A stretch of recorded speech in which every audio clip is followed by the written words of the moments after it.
à tous et bienvenue dans le petit journal. Nouvelle discipline en vogue cet hiver, le e-fat bike, un vélo tout-terrain parfait pour la neige. Nouveau venu sur les pistes cet hiver, le e-fat bike. Imaginé et créé en Alaska, ce vélo aux pneus énormes avec assistance électrique à la côte. C'est une nouvelle activité qui se développe à l'Alpe d'Huez en partenariat avec l'école de VTT de l'Alpe. On est tous moniteurs VTT, moniteurs cycle. L'avantage du pneu, comme on dit fat, c'est meilleure adhérence sur la neige, on ne glisse pas.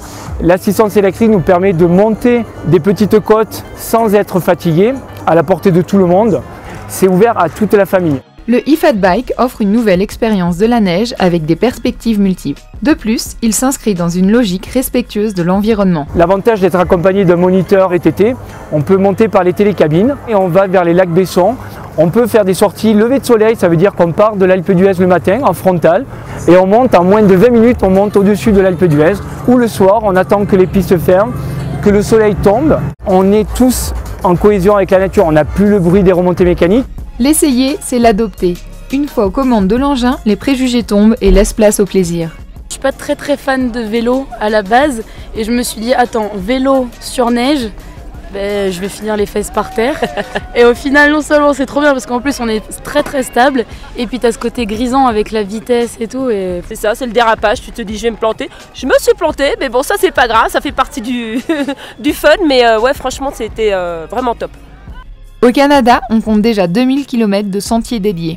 Le succès du e-fat bike gagne aujourd'hui les stations de ski françaises. Nous n'avons pas fini de pédaler. Ils étaient présents l'année dernière en haut du Signal, la caravane est de retour. Sucré ou salé, les gaufres de Charles et Nathalie, c'est tous les jours jusqu'au coucher de soleil. Alors le principe c'est de travailler avec des produits locaux, aussi bio que possible. Alors on n'est pas systématiquement en bio, mais on essaye dans la mesure du possible de choisir du bio quand les producteurs le permettent, et de les décliner sous forme de gaufres salées et sucrées.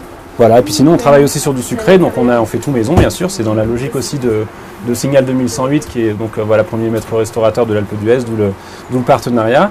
Et on travaille donc aussi sur des choses plus classiques mais qu'on fait maison, bien sûr, le caramel au beurre salé, le chocolat qu'on fait fondre, la chantilly maison, etc. Voilà, c'est l'idée de base. Quant à moi, je vous retrouve bientôt dans un prochain petit journal.